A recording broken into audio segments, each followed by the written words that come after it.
There are wounds that bleed where no one can see them, injuries so profound that they reshape the very architecture of a soul.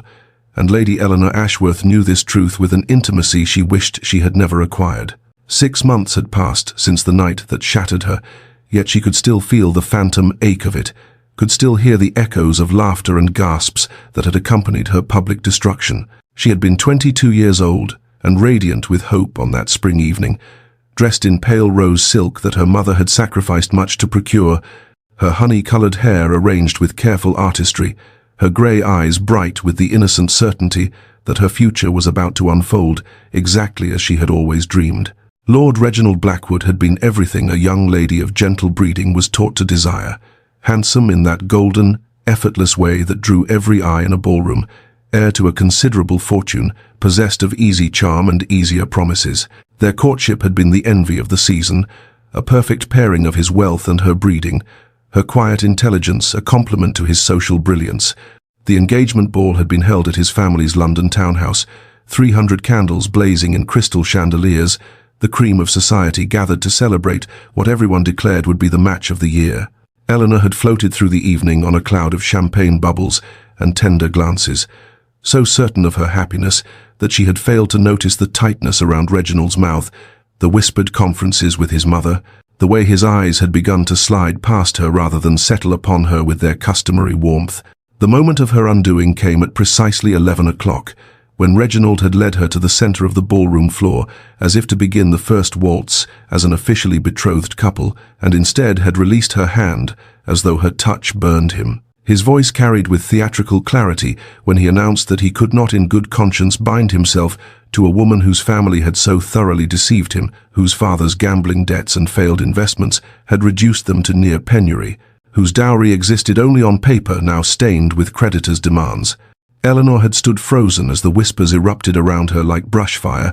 her face draining of color while Reginald proclaimed that he required a wife who could bring something to a marriage beyond a pretty face and a talent for concealing the stench of financial ruin. She remembered the way the room had seemed to tilt, the way her mother's sob had cut through the murmuring crowd, the way her father had aged 10 years in the span of 10 seconds. She remembered, too, the exact moment when Reginald had turned away from her with a dismissive flick of his fingers, already moving toward Miss Prudence Hartley, whose father's shipping fortune could paper over any absence of beauty or wit. What Eleanor could not remember was how she had made it from the center of that ballroom to the safety of their carriage, though her sister Charlotte later told her she had walked with her spine straight and her chin lifted, refusing to give the assembled vultures the satisfaction of seeing her crumble. The dignity that had sustained her in that terrible moment had become her armor in the months since, but beneath it, Lady Eleanor Ashworth had quietly accepted that her life as she had imagined it was over, and something far colder and more practical would need to take its place. The family seat of the Viscounts Ashworth had once been a place of gracious beauty, its honeyed stone walls embracing generations of quiet happiness, its gardens a testament to careful tending and abundant resources. Now, 6 months after Eleanor's disgrace, Ashworth Manor seemed to have absorbed the family's misfortune into its very bones. The stone grown dingy with neglect, the gardens overgrown and melancholy, the once bright windows clouded with the accumulated grime of servants dismissed because there was no longer money to pay them. Eleanor moved through the diminished household like a ghost of her former self, managing what remained of the staff with gentle efficiency, stretching every penny until it screamed for mercy, watching her mother's hair turn grey and her father's health crumble beneath the weight of shame and worry. The Viscount had taken to his bed 3 months prior, his heart weakened by stress and his spirit broken by the knowledge that his failures at the gaming tables and his foolish trust in a dishonest investment scheme had destroyed not only his own prospects, but those of his daughters. Eleanor sat with him every afternoon, reading aloud from his favorite histories, pretending not to notice when he turned his face to the wall to hide his tears. Her mother, Lady Ashworth, maintained a brittle facade of normalcy that cracked a little more each day, her hands trembling as she poured tea that grew progressively weaker as their supplies dwindled, her conversation determinedly cheerful even as creditors knocked at the door with increasing frequency. Charlotte, Eleanor's younger sister of 19, had seen her own modest prospects wither in the aftermath of the scandal, For what respectable family would align themselves with the Ashworths now that their financial ruin was common knowledge, and their eldest daughter had been so publicly branded as a fortune hunter who had attempted to entrap an unwilling gentleman? Eleanor had made her decision in the quiet hours of a sleepless night,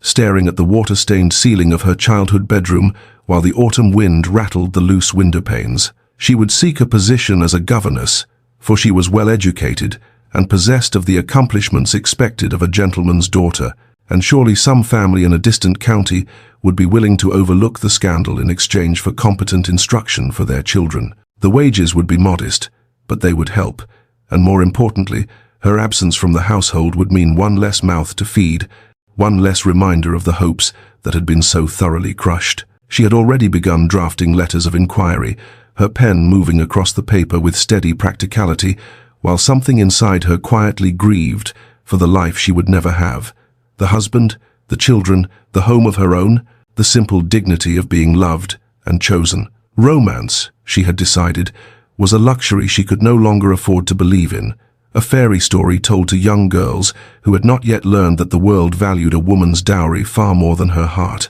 What mattered now was survival, duty, the fierce determination to protect what remained of her family, even if it meant sacrificing every dream she had ever cherished for herself. Eleanor Ashworth had learned to be practical, and practicality left no room for hope. The carriage that appeared on the overgrown drive of Ashworth Manor on a grey October afternoon was so magnificent that Eleanor initially believed she must be dreaming, for no vehicle of such obvious expense and elegance had graced their property in many months,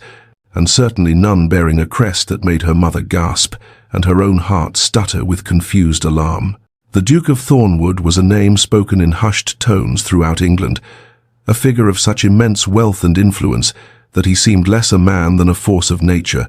and the idea that he should have any business with the disgraced and diminished Ashworth family was so improbable that Eleanor wondered if perhaps he had simply lost his way and required directions to some grander destination. She smoothed her faded muslin dress with trembling hands as the butler, one of only 3 servants they had managed to retain, announced their visitor, and she rose from her mending to stand beside her mother in the shabby drawing-room that had once been their pride and now served as a constant reminder of all they had lost. The man who entered seemed to fill the doorway with his presence, tall and broad-shouldered, dressed in clothing of such severe and perfect tailoring that Eleanor felt suddenly conscious of every threadbare patch and turned hem in the room. His face was not handsome in the way that Reginald's had been, all golden charm and easy smiles, but rather striking in its harsh planes and sharp angles, dominated by dark eyes that seemed to take in everything and reveal nothing. Sebastian Blackwood, Duke of Thornwood, no relation to the Reginald Blackwood who had destroyed her, despite the unfortunate coincidence of surname, was 32 years old and had a reputation for coldness that bordered on legend, for impossible standards that sent servants fleeing and business partners trembling, for a complete disinterest in the social whirl that consumed most men of his station. He offered a bow that was correct without being warm and declined refreshment with a brevity that suggested he had not come for pleasantries, and when he spoke, his voice was deep and measured, each word precisely chosen and delivered without excess. He wished, he said, to speak with Lord Ashworth on a matter of some delicacy, and he required Lady Eleanor's presence at this conversation as well, a request that sent ice through Eleanor's veins, even as confusion clouded her thoughts, for she could not imagine what possible business this formidable stranger might have that could involve her. Her mother's anxious flutter, the slow climb up the stairs to her father's sick room, the way the Duke's expression remained utterly unreadable as he observed the evidence of their reduced circumstances. Eleanor absorbed it all through a haze of nervous bewilderment, her practical mind racing through possibilities and finding none that made any sense. When they entered her father's chamber, and she saw the Viscount struggle to sit upright against his pillows, shame and pride warring on his gaunt features, Eleanor moved instinctively to his side, her hand finding his in silent support, while the Duke of Thornwood stood at the foot of the bed like a dark pillar of judgment and began to speak words that would alter the course of her life entirely. The Duke did not waste words on pleasantries or gentle preambles, and Eleanor would later reflect that this directness, while startling in the moment, was perhaps the first indication that Sebastian Blackwood was a man who valued honesty over comfortable pretense. He stood at the foot of her father's sickbed like a man delivering a business report, his dark eyes moving between the Viscount and Eleanor with an assessing quality that made her feel simultaneously exposed and, strangely, seen in a way she had not experienced since before her disgrace. He had suffered a loss, he explained, his voice betraying no emotion, despite the gravity of his words. His younger brother Marcus had died 6 weeks prior in a riding accident, leaving Sebastian without an heir and without a presumptive successor to the Thornwood dukedom. He was 32 years old and had spent his adult life attending to duty while assuming his brother would eventually provide the next generation, an assumption that had proven foolish and now left him in an untenable position. He required a wife, and he required one quickly, but he had no patience for the simpering debutantes and calculating mothers that populated London's ballrooms, no tolerance for the pretense of courtship when his needs were entirely practical in nature. He had observed Lady Eleanor at various social functions before her unfortunate situation had become public knowledge, and he had been struck by her composure, her evident intelligence, and the dignity with which she had conducted herself even in the aftermath of her humiliation. He was prepared to offer a business arrangement, marriage, the full weight of his protection and his name, the complete settlement of her family's debts, a generous allowance for her parents, and provision for her sister's dowry, and all the security that came with becoming the Duchess of Thornwood. In return, he asked only for her loyalty, her discretion, and eventually, when she was prepared, the children that would secure his succession. He made no pretense of offering love or romantic attachment, for he was not, he admitted, with a frankness that was almost refreshing, a man given to tender emotions or pretty speeches. Eleanor listened to this extraordinary proposal with a sensation of unreality washing over her, as though she had stepped out of her difficult life and into some peculiar dream where dukes appeared at bedsides, offering salvation without demanding the currency of the heart. She looked at her father's face, saw the desperate hope flickering beneath the shame,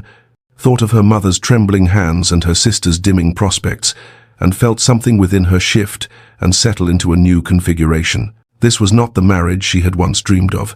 not the love match she had believed awaited her before. Reginald's cruelty had taught her the true value society placed on a woman without fortune, but it was an answer to prayers she had barely dared to whisper. The Duke watched her processing his offer with those unreadable dark eyes, patient in his certainty, and when he asked if she required time to consider, Eleanor heard herself requesting one night to think, though some practical part of her already knew what her answer would be. The same practicality that had prepared her to become a governess now recognized that this cold arrangement offered more hope than any alternative she had imagined. The night that followed the Duke's extraordinary proposal was the longest of Eleanor's life, spent pacing the worn carpet of her small chamber while her mind turned over every facet of the arrangement he had offered, examining it for hidden cruelties or impossible expectations, and finding instead only the stark practicality of a man who knew precisely what he wanted and saw no reason to dress necessity in romantic disguise. By the time the pale light of dawn crept through her window, Eleanor had made her decision, and when she descended to the drawing room where Sebastian Blackwood waited with the same implacable patience he had displayed the day before, she spoke her acceptance with a steady voice that betrayed nothing of the complicated emotions churning beneath her composed exterior. The weeks that followed passed in a blur of activity that felt almost dreamlike in its efficiency, solicitors arriving with documents that made her head spin, her family's debts dissolving as though they had never existed, her father's color improving daily as the weight of financial ruin lifted from his shoulders, her mother weeping with gratitude she could not contain, her sister looking at Eleanor with something approaching awe. The wedding itself took place exactly 3 weeks after the Duke's proposal, in a small chapel on the Thornwood estate, with only her immediate family and a handful of Sebastian's senior staff in attendance, an elegant affair stripped of the excessive spectacle that had characterized her first engagement and all the more meaningful for its quiet dignity. Eleanor wore a gown of cream silk that the Duke had commissioned from London's finest modiste, and when she spoke her vows, she meant every word, even if the promises she made were to a man she barely knew and certainly did not love. The carriage ride from the chapel to Thornwood Hall took nearly an hour, and Eleanor spent much of it stealing glances at the man who was now her husband, searching his severe profile for some hint of what their life together might hold, while their conversation remained stilted and formal, touching on practical matters like household arrangements and her parents' comfort in the dower house he had arranged for them. When the carriage finally crested the last hill and Thornwood Hall came into view, Eleanor felt her breath catch in her throat, for the estate was magnificent in a way that bordered on intimidating, a vast stone edifice of perfect proportions, surrounded by manicured grounds that stretched as far as she could see, beautiful and imposing and utterly without warmth, rather like its master. The staff had assembled in the grand entrance hall to greet their new duchess, their faces carefully neutral as they assessed the woman their formidable employer had chosen, and Eleanor felt every curious glance like a weight upon her shoulders as she was led through corridors that seemed to stretch endlessly, past rooms filled with priceless furnishings and cold perfection. The chambers she was shown to were luxurious beyond anything she had known, decorated in soft blues and creams that spoke of expense and taste, connected to the Duke's apartments by a door that she noted remained firmly closed, a physical reminder of the businesslike nature of their arrangement. That first night, alone in her magnificent new bed in her magnificent new home, Eleanor stared at the silk canopy above her and wondered what she had truly agreed to, this marriage without love to a man of ice and stone, and whether the security she had purchased for her family would prove worth the price of her heart's remaining hopes. The early days of Eleanor's marriage unfolded in a rhythm of quiet observation and careful navigation, as she learned the intricate workings of Thornwood Hall and the enigmatic man who presided over it with the same stern efficiency he might apply to managing his vast estates. The household staff, she discovered, had developed an almost military precision in their duties, moving through the halls like well-trained soldiers who knew better than to draw their commander's attention through any deviation from expected standards, and their initial wariness toward the new duchess was evident in their formal curtsies and carefully neutral expressions whenever she passed. Eleanor understood their caution, for she was an unknown quantity, a woman of reduced circumstances who had somehow captured the attention of a man who had never shown interest in any woman before, and she resolved to earn their respect through patience rather than demanding it through her new position. Mrs. Pemberton, the formidable housekeeper who had managed Thornwood Hall for nearly 2 decades, was the first to thaw, her sharp eyes softening slightly when she observed Eleanor thanking a young housemaid by name for bringing fresh flowers to her chambers, a small courtesy that the previous occupants of the hall had apparently never thought to extend. Their conversations began as purely practical discussions of household matters, but gradually expanded to include observations about the estate's history, its traditions, and most valuably to Eleanor the habits and preferences of its master. It was through Mrs. Pemberton's careful hints that Eleanor learned of Sebastian's rigid routines, his morning rides taken precisely at 7, regardless of weather, his preference for absolute silence during breakfast while he reviewed correspondence, his habit of retreating to his study immediately after dinner and remaining there until well past midnight. Their evening meals together were exercises in exquisite formality, with Sebastian seated at one end of the impossibly long dining table and Eleanor at the other, their polite conversation about weather and estate matters echoing in the cavernous room while footmen moved silently between them, and Eleanor often felt as though she were dining with a portrait rather than a living man. Yet she began to notice small things that complicated the picture of cold efficiency Sebastian presented to the world, details that suggested depths he took pains to conceal from casual observation. There was the way his hunting dogs, 3 magnificent setters named after Greek philosophers, were permitted to sleep on forbidden furniture when he thought no one was watching, and how his severe expression softened almost imperceptibly when they pressed their heads against his knee. There was the way he would request a second serving of the cook's apple tart while maintaining an expression of complete indifference, as though the pleasure meant nothing to him, and the worn volume of romantic poetry she discovered tucked behind more serious tomes on his study desk when she ventured there one afternoon to leave a letter that had arrived in his absence. These small contradictions fascinated Eleanor, suggesting that the man she had married was perhaps not the unfeeling monument to duty he wished the world to believe, and she found herself watching for more evidence of the hidden warmth she suspected lay buried beneath his glacial exterior. The morning room had become Eleanor's preferred retreat during the quiet hours after breakfast, a modest chamber on the east side of the house where pale sunlight filtered through tall windows and she could read or attend to correspondence without feeling overwhelmed by the grandeur that characterized the rest of Thornwood Hall. Yet as autumn deepened into the first bitter weeks of November, she found herself unable to ignore the persistent chill that seeped through the aging window frames and settled into her very bones, despite the inadequate fire that sputtered in the small hearth. She mentioned it to no one, accustomed as she had become during her family's years of financial decline to enduring discomfort without complaint, and simply wrapped herself more tightly in her shawl and moved her chair closer to the meager flames, never suspecting that her husband's sharp eyes had observed her suppressed shivers during his brief passage through the room one morning when he had come seeking a misplaced document. She thought nothing more of the incident until 2 days later, when she arrived at the morning room to find it transformed, workmen just completing the installation of new windows, fitted so precisely that not a whisper of draught penetrated their seals, while a magnificent new fireplace dominated the wall where the old inadequate hearth had stood, already blazing with a fire so generous that warmth enveloped her the moment she crossed the threshold. When she inquired of Mrs. Pemberton about this unexpected renovation, the housekeeper merely smiled and said that His Grace had ordered it done with unusual urgency, offering no further explanation, and Eleanor found herself standing in the center of the newly comfortable room, with her hand pressed to her chest, struggling to comprehend why a man who had made clear their marriage was a practical arrangement would trouble himself over her minor discomfort. That evening, driven by a restlessness she could not name, Eleanor wandered to the library after dinner instead of retiring to her chambers, and discovered Sebastian already there, settled in a leather chair by the fire, with a book open on his knee, and his 3 dogs sprawled adoringly at his feet, looking so unexpectedly approachable in this unguarded moment that she nearly retreated before he glanced up and saw her. He did not dismiss her as she half expected, but instead gestured toward the chair opposite his own,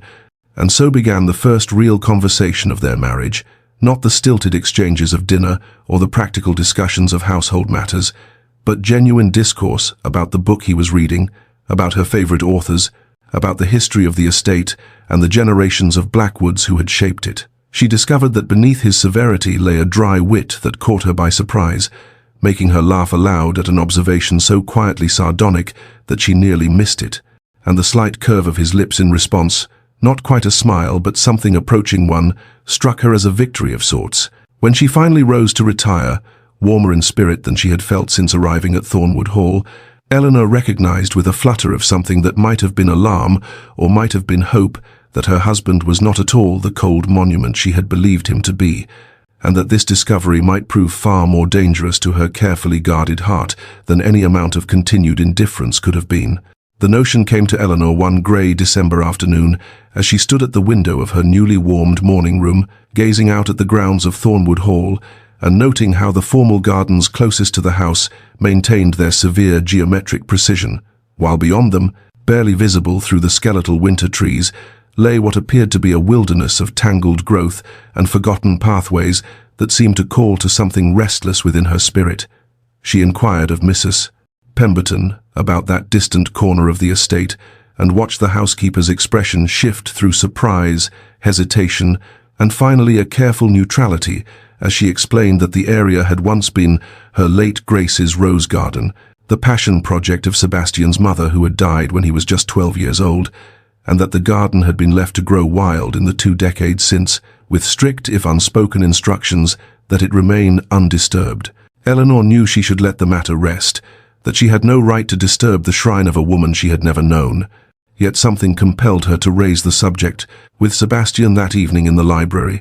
her voice tentative as she described her wish to restore the garden, if he would permit it, to bring back the beauty his mother had cultivated, rather than allowing it to continue its slow decay into oblivion. The silence that followed her request stretched so long that she began to form words of apology, but then she saw it a flicker of something raw and unguarded passing across his severe features,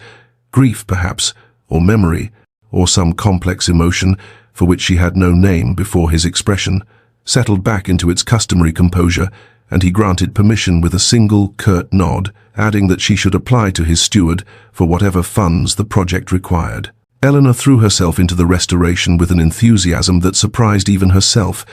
spending hours with the elderly head gardener who remembered the original layout, poring over old sketches found in the estate archives, ordering rare rose varieties from nurseries across England and even the continent. She was kneeling in the cold earth one afternoon, her gloves muddied and her cheeks flushed from exertion, when a shadow fell across her work and she looked up to find Sebastian standing at the garden's edge, watching her with an expression she could not quite decipher. He began appearing regularly after that, offering gruff observations about drainage and soil composition that revealed a surprising depth of knowledge, and their conversations in the garden grew longer and more personal than any they had shared before, touching on his memories of watching his mother tend these very beds,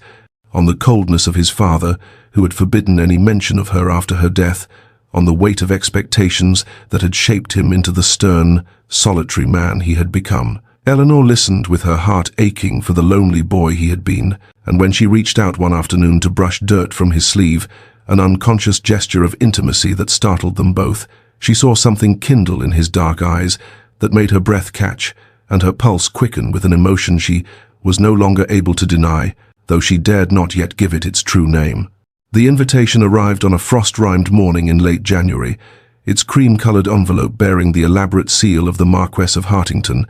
and Eleanor felt her heart seize with sudden dread when Mrs. Pemberton presented it on the silver salver with the rest of the morning's correspondence, for she knew without being told that this was the most coveted invitation of the London season, the annual ball that served as the unofficial opening of society's spring festivities, and the event at which anyone who mattered would be present, including, almost certainly, those who had witnessed her humiliation at Reginald's hands. She fully expected Sebastian to decline, as he apparently declined all such invitations, for in the months of their marriage she had never known him to attend any social function beyond the occasional obligation demanded by his position in Parliament, and so when he announced at dinner that evening, with the casual air of a man remarking upon the weather, that they would be attending the Hartington ball and she should prepare accordingly, Eleanor felt the blood drain from her face and her fork clatter against her plate with an uncharacteristic loss of composure. She opened her mouth to protest, to explain that she could not possibly face society, that the whispers and stares would be unbearable, but something in his steady gaze stopped her words before they could form, and she realized with a strange flutter beneath her ribs that he intended this not as a punishment, but as a reclamation, a public declaration that the Duchess of Ashworth would not hide in shame from those who had delighted in her downfall. The following weeks passed in a whirlwind of activity that left Eleanor breathless, as Sebastian summoned the most sought-after modiste in London to Thornwood Hall, an unheard-of honour that set the household buzzing with speculation, and commissioned an entire wardrobe of gowns so exquisite that Eleanor could scarcely believe they were meant for her silks and satins in rich jewel tones, delicate embroidery that must have required countless hours of painstaking work, designs that were elegant rather than ostentatious, chosen with a taste and restraint that spoke of genuine thought rather than mere expenditure of wealth. On the evening before their departure for London, Sebastian requested her presence in his study, and when she arrived, she found him standing before the fire with a velvet box in his hands and an expression on his face that she had never seen before, something almost vulnerable beneath his customary reserve, and when he opened the box to reveal a sapphire necklace of such breathtaking beauty that she gasped aloud, the great central stone surrounded by diamonds that caught the firelight like captured stars, he told her in his low, measured voice that it had belonged to his grandmother and that it was fitting it should belong now to the Duchess of Ashworth. Eleanor's hands trembled as she touched the cool stones,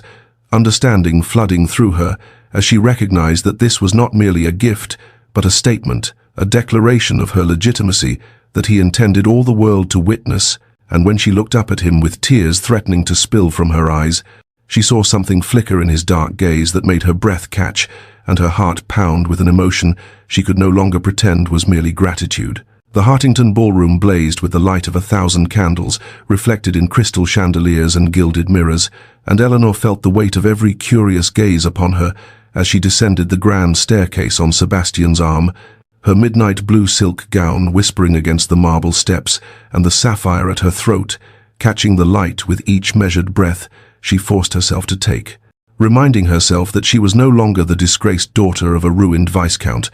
but the Duchess of Ashworth, wife to one of the most powerful men in England, and she would not cower before the very people who had once delighted in her humiliation. The whispers began immediately, rippling through the assembled guests like wind through summer wheat, and Eleanor could feel them, even when she could not hear the precise words, the sidelong glances, the fans raised to conceal moving lips, the naked curiosity and barely concealed astonishment that the cold, reclusive Duke of Ashworth had not only married but had brought his bride to the most exclusive gathering of the season. Sebastian's hand pressed firmly against the small of her back, warm and steady through the silk of her gown, and when she glanced up at his severe profile, she found him surveying the crowd with an expression of such utter indifference to their scrutiny that she felt her own spine straighten in unconscious imitation of his aristocratic disdain. The orchestra struck up a waltz, and Sebastian led her onto the floor without asking, his arm circling her waist with a possessiveness that sent fresh murmurs through the onlookers, and Eleanor discovered with surprise that he danced beautifully, guiding her through the turns with an effortless grace that belied his usual rigid formality, his dark eyes never leaving her face as though the hundreds of watching guests had simply ceased to exist. She felt herself flushing under the intensity of his regard, her heart racing with something far more complex than the exertion of the dance, and for a few breathless moments she allowed herself to forget everything but the warmth of his hand at her waist, the subtle scent of his cologne, the way the candlelight softened the harsh planes of his face into something almost tender. The spell shattered when the music ended, and she turned to accept a glass of champagne from a passing footman, her gaze sweeping across the crowded ballroom, only to freeze when it landed upon a face she had hoped never to see again. Lord Reginald Blackwood, standing near the far wall with a sour expression that aged him beyond his years,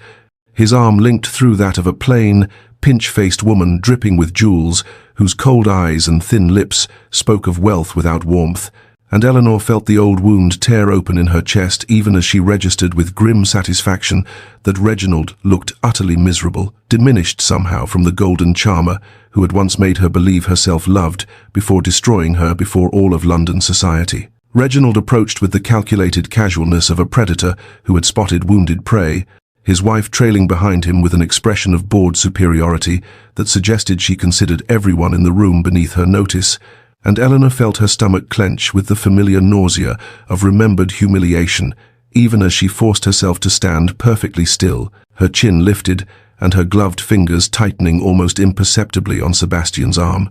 "Your Grace," Reginald drawled, executing a bow that somehow managed to convey insolence rather than respect. "What an unexpected pleasure to see you gracing us with your presence, and with such a charming companion, though I suppose congratulations are in order, as I understand you have taken a bride, and how fortunate for dear Eleanor that she found a protector willing to overlook her family's unfortunate circumstances."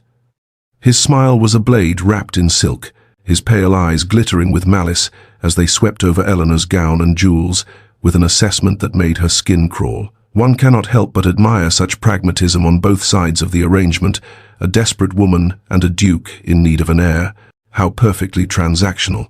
The words hung in the air like poison, and Eleanor felt the sting of them even as she struggled to compose a dignified response.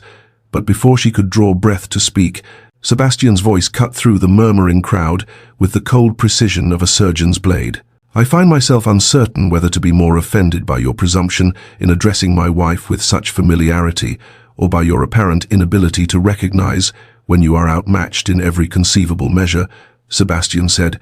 his tone conversational yet carrying clearly to the dozens of guests who had fallen silent to witness the exchange, and Eleanor watched Reginald's face drain of colour as the full weight of the Duke of Ashworth's displeasure settled upon him like a physical force. "Lady Eleanor honoured me by accepting my suit, a decision that required considerable courage, given that she had every reason to distrust the institution of marriage after being so publicly betrayed by a man whose character proved as impoverished as his judgment." Sebastian's dark eyes swept over Reginald with an expression of such withering contempt that several nearby guests took involuntary steps backward, and his next words fell like hammer blows upon the now utterly silent ballroom. "Your rejection of her revealed nothing about her worth, and everything about your own. You are a man who measures value only in coin, incapable of recognizing genuine grace and intelligence when it stood before you, and any gentleman of true discernment would count himself fortunate beyond measure to have Eleanor's hand and her heart." He paused, allowing his gaze to drift briefly to Reginald's wife, whose pinched expression had grown even more sour,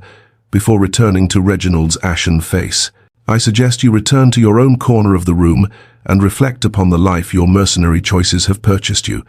and if you ever again speak to or of my wife with anything less than the profound respect she deserves, you will discover that my influence extends considerably further than your wife's fortune can protect you." Reginald retreated without another word, his wife hissing something sharp and angry at him as they disappeared into the crowd, and Eleanor found herself trembling so violently that she feared her legs might give way beneath her, overwhelmed not by shame, but by something far more powerful, a gratitude so immense it threatened to shatter the careful walls she had built around her wounded heart. And when she looked up at Sebastian's severe profile, she saw not coldness but righteous fury held in perfect check, and she understood with sudden, devastating clarity that this man, who claimed to want nothing but an heir, had just defended her honor before all of society as though she were the most precious thing in his world. The carriage wheels had barely begun their steady rhythm upon the cobblestones before Eleanor felt the tears she had fought so desperately to contain finally breach the walls of her composure, sliding silently down her cheeks in the darkness of the velvet-curtained interior, where only the faint glow of passing street lamps illuminated the space between her and Sebastian, and she turned her face toward the window in a futile attempt to hide her weakness from the man who had just defended her honor with such devastating precision that she still could not quite believe the scene had truly occurred. She heard the rustle of fabric, sensed his movement across the space between them, and then a square of fine linen appeared in her peripheral vision, held in his outstretched hand with a gentleness that seemed at odds with the cold fury he had displayed mere moments ago, and when she accepted it with trembling fingers, their hands brushed, and she felt the warmth of his skin like a brand against her own. "I apologize," she managed, her voice thick with emotion she could not name. "I do not mean to weep like some foolish girl. It is only—" But she could not finish, could not find words adequate to express the magnitude of what he had done, what it meant to her starved and wounded heart to have been championed so fiercely by a man she had believed incapable of such passionate defense. Sebastian was silent for a long moment, and when he spoke his voice had lost its cutting edge, softened into something she had never heard from him before, a tone almost uncertain as he said, "I have wanted to say those things to him since the moment I learned what he did to you. Since I first heard the whispers and understood the depths of his cruelty and your courage in bearing it with such dignity, the only difficulty was restraining myself from saying far worse." Eleanor looked at him then, truly looked, and in the shifting shadows of the carriage, she saw not the cold and formidable Duke who had proposed a marriage of convenience with all the warmth of a business transaction, but a man whose dark eyes burned with protective fury on her behalf, whose jaw remained tight with anger that was not yet fully spent, and she understood with sudden, startling clarity that Sebastian Blackwood cared far more than he had ever allowed himself to reveal. "You owed me no such defense," she whispered, pressing his handkerchief to her cheeks. "Our arrangement never required," but he cut her off with a sound of impatience, almost frustration, and his hand found hers in the darkness, his fingers interlacing with her own, in a gesture so intimate and unexpected that her breath caught in her throat. "Our arrangement," he said, the words heavy with something she dared not name, "has nothing to do with what that man deserved to hear, and everything to do with—" He stopped, seemed to struggle with himself, and when he continued his voice was rough, almost reluctant in its honesty. "Everything to do with the fact that you are my wife, and no one will ever speak to you thus while I draw breath." He did not release her hand for the remainder of the journey, his thumb tracing absent patterns across her knuckles as the carriage carried them through the sleeping city toward home,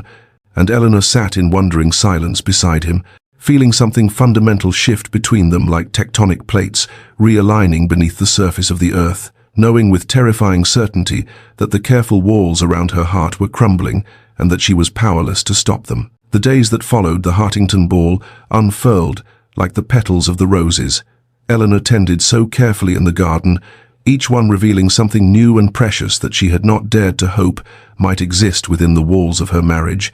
For Sebastian began seeking her company with an openness that would have seemed impossible in those first formal weeks when they had circled each other like cautious strangers, bound by contract rather than affection. He appeared at her door each morning now, already dressed for riding, and the question in his dark eyes had become unnecessary, because Eleanor found herself anticipating these excursions with a flutter of excitement she could not suppress. donning her habit with fingers that trembled slightly with eagerness rather than the anxiety that had once characterized her every interaction with her formidable husband. They rode across the vast Thornwood estates as autumn painted the landscape in shades of amber and gold, and Sebastian showed her the hidden places he had loved since boyhood, the ancient oak where he had built a treehouse that still clung to the branches, the stream where he had learned to fish with a grandfather whose warmth had been the sole counterpoint to his father's coldness, the hilltop from which one could see 3 counties spread like a patchwork quilt beneath an endless sky. He spoke more freely during these rides, his reserve loosening with each passing day, and Eleanor discovered that beneath his severe exterior lay a man of dry wit and unexpected humor, a man who could make her laugh until she nearly lost her seat in the saddle with observations so wry and perfectly timed that she wondered how she had ever thought him incapable of warmth. The household staff noticed the change with poorly concealed delight, and Eleanor caught Mrs. Pemberton smiling with knowing satisfaction when Sebastian appeared in the doorway of whatever room Eleanor occupied, his presence no longer announced by formal request, but simply manifesting as though he could not bear to be elsewhere. The footmen exchanged glances when the Duke pulled out his wife's chair at dinner with his own hands rather than allowing them to perform the service, and the kitchen sent up Eleanor's favorite dishes with increasing frequency after Sebastian had been observed inquiring about her preferences with an intensity usually reserved for matters of estate business. Yet even as Eleanor's heart expanded with each shared smile, each brush of fingers, each evening spent reading together in companionable silence by the library fire, she felt a growing terror taking root alongside her joy, for she recognized with devastating clarity that she was falling irrevocably in love with a man who had offered her security and respect, but never promised his heart. She watched him when he did not know she was looking, memorizing the way firelight played across his angular features, the way his brow furrowed when he concentrated on his correspondence,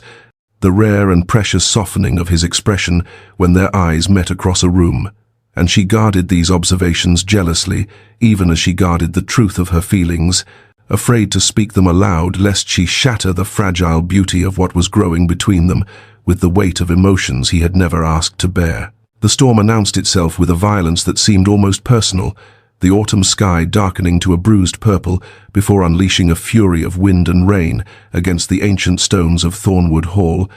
and Eleanor felt the first tremor of familiar terror seize her chest as lightning split the heavens and thunder rolled across the landscape with a sound like the world itself was breaking apart. She had fled the drawing room where she had been attempting to embroider with hands that shook too badly to hold the needle, seeking refuge in the library where the heavy velvet curtains might muffle the assault of the elements and the walls of books might provide some illusion of protection against the chaos that raged beyond the windows. The fear was old, born in a childhood night when a storm had torn the roof from the nursery wing of her family's estate,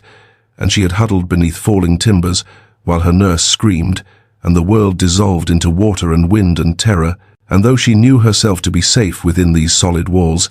her body remembered what her mind could not forget, and she curled into the corner of the leather settee with her arms wrapped around her knees like a child, seeking comfort that would not come. She did not hear the door open over the crash of thunder, did not know she was no longer alone until Sebastian's voice cut through her panic, sharp with concern as he said her name once, twice, and then he was beside her, his hand warm against her shoulder as he asked what was wrong with an urgency that pierced through the fog of her fear. She tried to speak, to explain, to apologize for her foolishness, but the words would not come, only a shuddering breath and a flinch as lightning illuminated the room in stark white brilliance,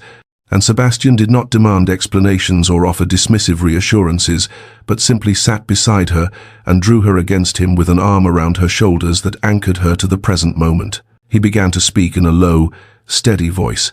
telling her of his own childhood terrors, the darkness that had haunted his nights until his grandfather taught him to light his own candle, the horses that had frightened him until he learned to approach them with patience rather than fear,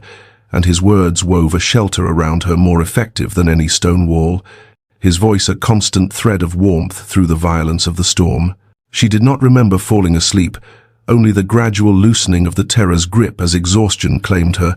her head resting against his chest where she could hear the steady rhythm of his heart beneath her ear, but she remembered waking in her own chamber with morning light streaming through the windows, and Sebastian slumped in the chair beside her bed, his cravat loosened and his dark hair disheveled, and she understood with overwhelming clarity that he had carried her here and kept watch through the night. This man who had promised her nothing but security, yet gave her something infinitely more precious with every passing day. The morning after the storm, Eleanor found herself unable to maintain the careful distance she had constructed around her heart. For waking to find Sebastian asleep in the chair beside her bed, his severe features softened by exhaustion, and his hand, still resting near hers on the coverlet, where he must have held it through the night, had shattered something within her that she could no longer repair, and she knew with terrible certainty that she must speak the truth of her feelings or be destroyed by the weight of carrying them alone. She waited until afternoon, until she had paced the length of her chamber 100 times and rehearsed words that scattered like autumn leaves each time she tried to gather them, until the suspense of her own cowardice became more unbearable than the fear of his response.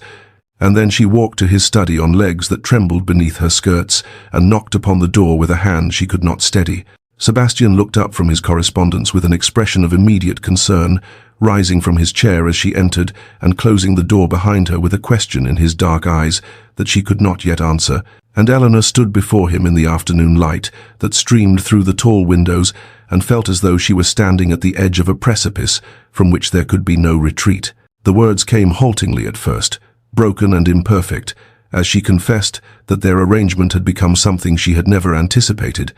that the practical marriage she had entered to save her family had transformed into something that consumed her every waking thought and haunted her dreams, that she loved him with a depth that frightened her and asked nothing in return except the truth of whether he could ever feel anything similar, or whether she should learn to quiet her heart and be content with what they had. Sebastian said nothing for a long moment that stretched into eternity, his expression unreadable, and Eleanor felt her courage failing as the silence grew, felt the familiar shame of wanting too much beginning to curl around her chest, until he spoke in a voice roughened by emotion she had never heard from him before, admitting that he found himself unable to form the words he needed because he had spent so many years building walls against feeling that he had never learned the language of the heart. But then he stepped closer, close enough that she could see the rapid pulse at his throat, and told her that he had loved her since before he proposed, since he first saw her holding her head high at a musicale where whispers followed her every step, that he had chosen her not despite her circumstances, but because of the grace and dignity with which she bore them, and that he had kept silent only because he feared burdening her with feelings she had never sought from a marriage entered for survival rather than love. Eleanor felt tears spilling down her cheeks as Sebastian raised a hand to cup her face with a tenderness that belied every rumor of his coldness, and when he asked if he might kiss her, she answered by rising on her toes to press her lips to his. The kiss began as something tender, a gentle pressing of lips that held within it all the wonder of discovery,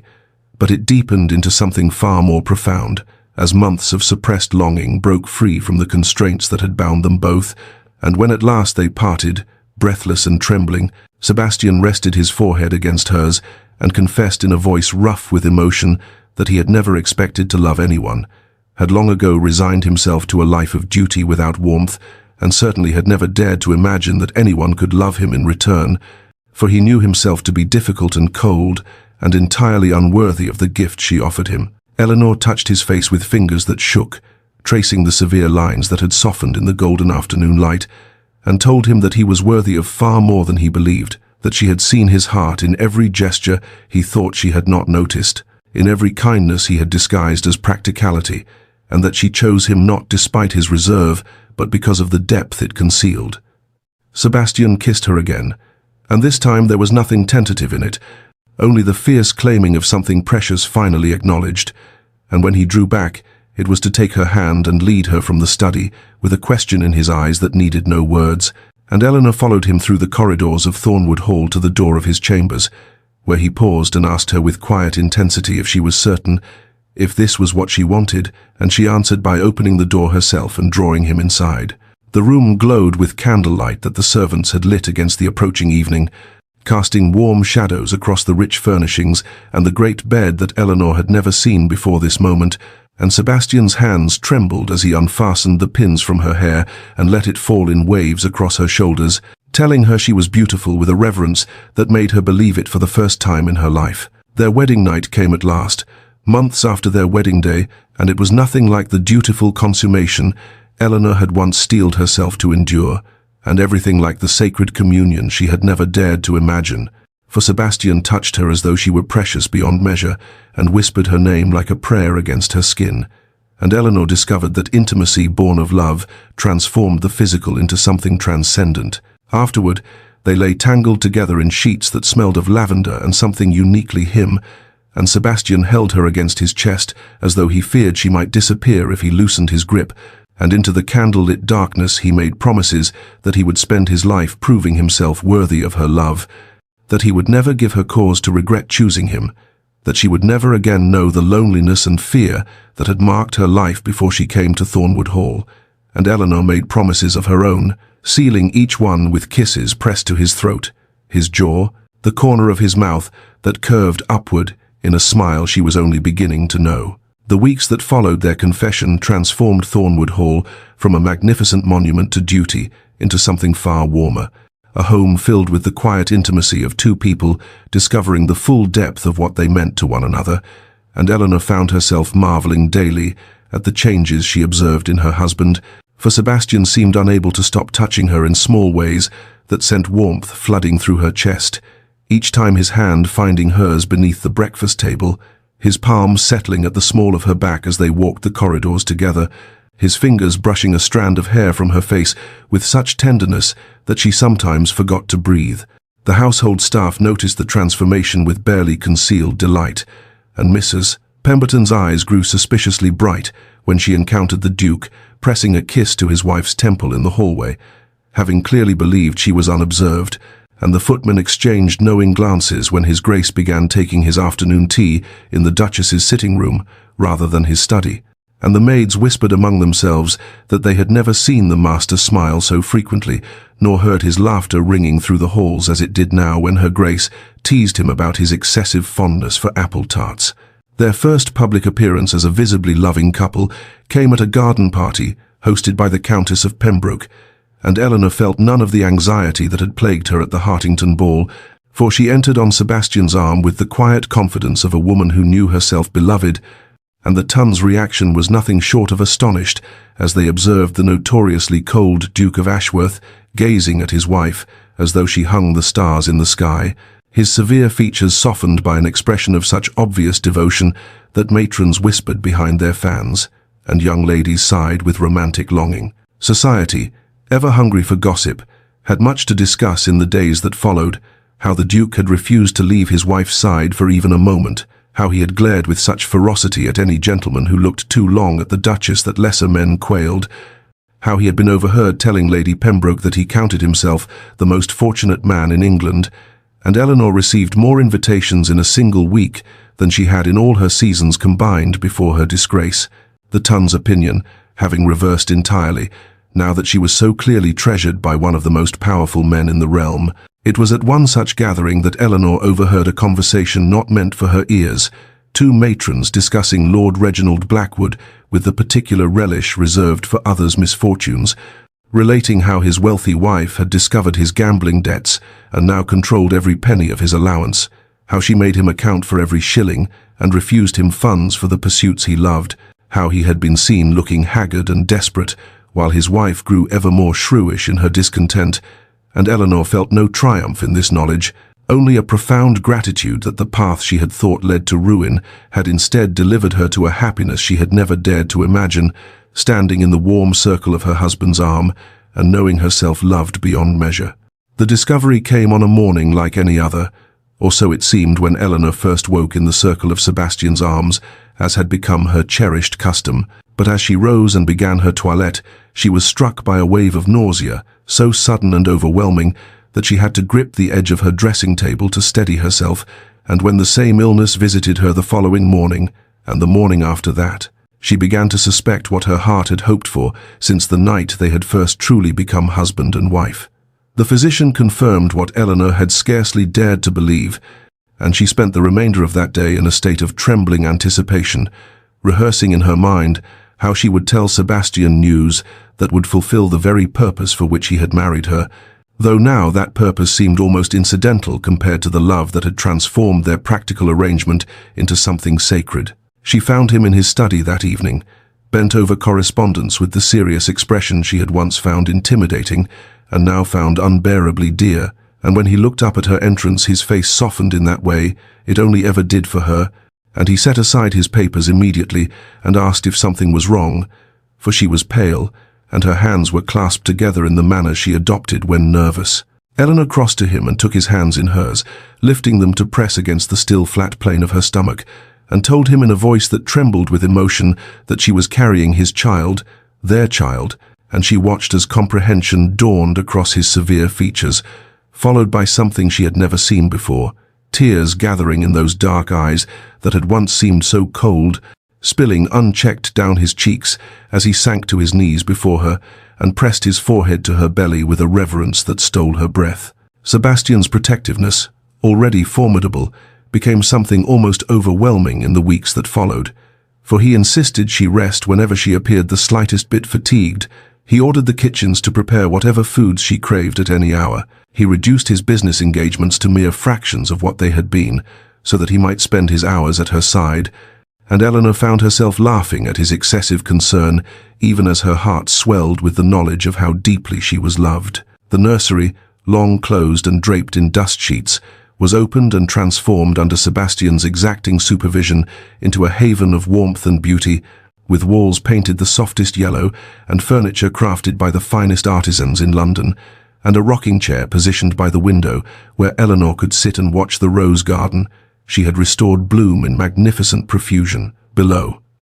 In the quiet evenings, Sebastian began a new ritual that Eleanor treasured above almost all others. He would rest his head against her gradually swelling belly and read aloud from books of poetry and fairy tales, his deep voice rumbling against her skin as he spoke to the child, who could not yet hear him but whom he already loved, with fierce devotion, and Eleanor would card her fingers through his dark hair and marvel at the distance between the cold, practical proposal in her father's modest parlour and this moment of perfect, impossible happiness. 5 years had passed since that trembling morning when Eleanor had pressed Sebastian's hands to her belly and watched tears spill down his severe features, and Thornwood Hall had transformed so completely that visitors who had known it in its former cold grandeur scarcely recognized the place now, for every corridor rang with the chaos of childhood, the thunder of small feet racing across ancient floors, the shrieks of laughter that echoed through rooms once silent as tombs, the scattered evidence of play abandoned mid-game when some new adventure called. The twins had arrived first, 2 dark-haired boys with their father's penetrating eyes and their mother's gentle spirit, and Eleanor had watched Sebastian fall utterly and completely apart the moment he first held his sons, all his dignity and reserve crumbling to dust as he wept openly and whispered promises to protect them with his very life. And in the years since, he had kept those promises in ways both profound and delightfully absurd, for the Duke of Ashworth, terror of the ton, master of cold silences and devastating set-downs, could now be found most afternoons crawling about the nursery floor on hands and knees, playing the part of a fearsome dragon to be vanquished by 2 small knights armed with wooden swords and boundless imagination. Their daughter had followed 2 years later, a golden-haired cherub with her mother's eyes and her father's stubborn chin, and Sebastian had declared within moments of her birth that no man would ever be worthy of her hand, a proclamation Eleanor found endlessly amusing and privately agreed with entirely, for little Catherine had wrapped her formidable father around her tiny finger with an efficiency that spoke of future conquests. Eleanor stood now in the doorway of the nursery, watching her husband submit to the indignity of having his cravat used as reins, while Catherine commanded him to be her pony, his deep voice making ridiculous neighing sounds that sent the twins into fits of giggles, and her heart swelled with a love so vast she sometimes feared it might overwhelm her entirely. The rose garden bloomed below in magnificent profusion. The restoration Eleanor had begun in those uncertain early days of her marriage, now a masterwork of colour and fragrance that drew admirers from across the county, and her parents lived in comfort in the restored dower house, just visible through the library windows. Her father's health much improved now, that financial worry no longer plagued his rest, her mother grown young again with the joy of grandchildren to spoil. Her sister Margaret had married 3 years past, a kind and prosperous gentleman Sebastian had introduced her to at one of their gatherings, a man who looked at Margaret the way Sebastian looked at Eleanor, and they lived not an hour's ride away with their own growing family. The family dinner that evening was a study in controlled chaos and uncontainable love, children squirming in chairs too large for them, Sebastian cutting meat into small pieces with the same focused attention he once gave to matters of state, Eleanor's mother sneaking sweets to grandchildren who were absolutely not supposed to have them,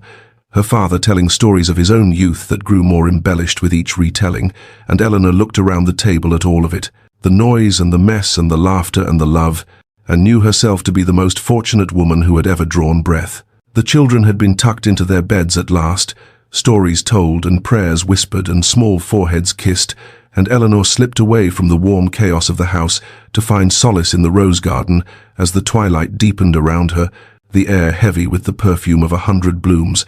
Her own hands had coaxed back to life in those uncertain early days when she had not yet known that she was planting not merely flowers, but the roots of a happiness she could never have imagined. She walked the familiar path slowly, trailing her fingers across petals still warm from the afternoon sun, and allowed herself to remember the woman she had been 5 years ago, no longer than that, for she must go back to the very beginning, to that ballroom, where her heart had shattered into 1,000 pieces on the polished floor, while Reginald's cruel words echoed off the chandeliers, and society watched her humiliation with gleaming, hungry eyes. She had believed then that her life was over, that love was a luxury denied to her, that the best she could hope for was survival, with dignity intact, and she had been so entirely, so beautifully wrong. The sound of footsteps on the gravel path did not startle her, for she knew his tread as well as she knew her own heartbeat, and when Sebastian's arms came around her from behind and his chin rested atop her head, she leaned back into him with the ease of long intimacy, of trust built through 1,000 small moments of choosing each other. He asked her what she was thinking about, and she told him the truth, that she was thinking about how strange and wondrous it was that the worst moment of her life had led her inexorably to the best, that Reginald's rejection had been not a tragedy, but a gift she had been too wounded to recognize. Sebastian turned her in his arms and cupped her face in his hands, and even after all these years, after 3 children and countless nights spent wrapped in each other's arms, he still looked at her as if she were a miracle he could not quite believe was his. And he told her that he thanked God every day for Reginald's shallow, mercenary heart, for without it she might never have become his wife, his love, his very reason for drawing breath. They stood together in the fading light as the stars began to emerge overhead, and Eleanor understood at last the truth she had spent years learning, that love was not the lightning strike she had once believed in, not the instant passion of poets and dreamers, but something far more precious and enduring. It was the choice made daily, the respect earned through actions rather than words, the trust built slowly like a cathedral, stone upon stone, until something magnificent stood where once there had been only empty ground. And to you who have walked this journey alongside Eleanor, who have felt her heartbreak and hoped for her happiness and celebrated her triumph, there is gratitude beyond what words can properly express, for stories are nothing without those who receive them into their hearts, and the deepest wish this tale carries forth into the world is simply this: that you too may find the unexpected love that transforms practical arrangements into passionate devotion, that you may know the joy of being truly seen and cherished, and that you may discover, as Eleanor did, that the greatest happiness often blooms in the most unlikely soil, planted by hands we never expected, and nurtured by a love we never dared to dream could be ours.